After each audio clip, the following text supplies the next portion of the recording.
Lord, he was 38. How had that happened? While she was slowly turning to rock, he'd been aging too. Well, it didn't matter. He was still younger than she was, still able to make her feel alive when she was with him. I'm not ready to solidify yet, she thought. Alec would go to the conference with her. He always did whatever she asked, since she never asked much, and once there, she could bicker with him over dinner and harass him about settling down before he hit 40, and generally use him to get an attitude adjustment while she watched him dazzle every woman in the place with his aw-shucks charm and farm boy face. If her life was dull and stuffy and essentially over, at least she still had the energy to interfere in his. She fed the card into the fax machine and punched in his office fax number, and when it went through, she picked up her phone and dialed him. I just faxed you an invitation for a month from now, she told him when he picked up the phone. Accept it or you'll rot in hell for disappointing your favorite relative who gave you the best summers of your life. I accept, Alec said. And hello to you too. Alec Prentice tossed the fax on his boss's desk. 3 glorious nights, Harry. That's what we both need. Harry Chase grunted and tossed it back, refusing to move his eyes from his computer. No, Harry. Alec put the paper in front of the older man again. Look at it. Harry glanced at it. Great. He stared back into the computer screen. That's where I'm going next month. My aunt's speaking at this conference, and I'm going. Alec waited, and then said, Harry, I'm going out of town 3 weeks from Thursday. Hello? I know. Harry ducked his grizzled head as he clicked a couple of keys.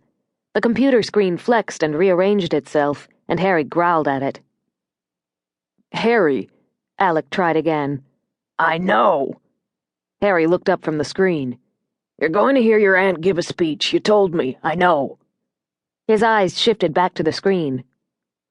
It's a literature conference, Harry, Alex said distinctly. College professors. Harry's eyes stayed on the screen. So? I was thinking of that guy who came up on the scan the other day, Brian Bond. He's never pulled his con in Ohio, and he's running out of states. Harry took his gaze from the screen and narrowed his eyes at Alec. Right. Alec relaxed now that he had Harry's attention. This is a nice convention. According to my aunt, nobody's reputation ever got made or unmade at a pop-lit conference. They'll all be rested, optimistic, and probably juiced. It's prime stuff for Bond. Harry considered it, shrugged, and turned back to the computer.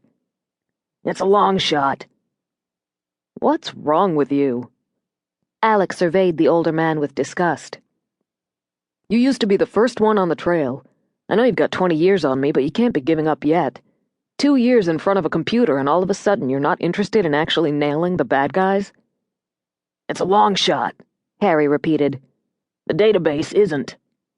There is more to life than a national database, Alec said.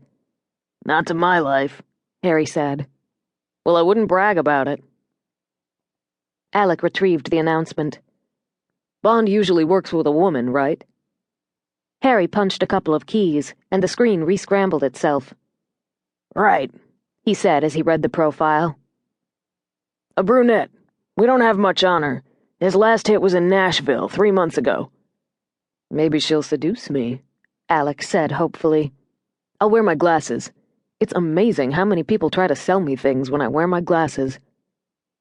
Harry snorted again, and Alec knew why. It wasn't amazing at all. It was a calculated effect.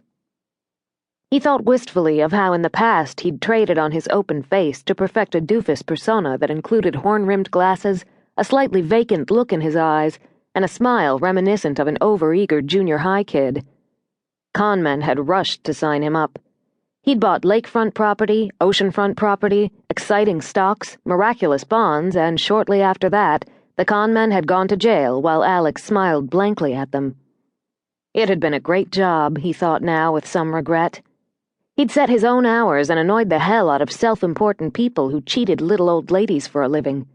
And then, just when he was becoming so well known that it was getting difficult to convince cons to sell him chewing gum, let alone phantom real estate, Harry had plucked him out of the field to work on his pet project, the federal fraud database.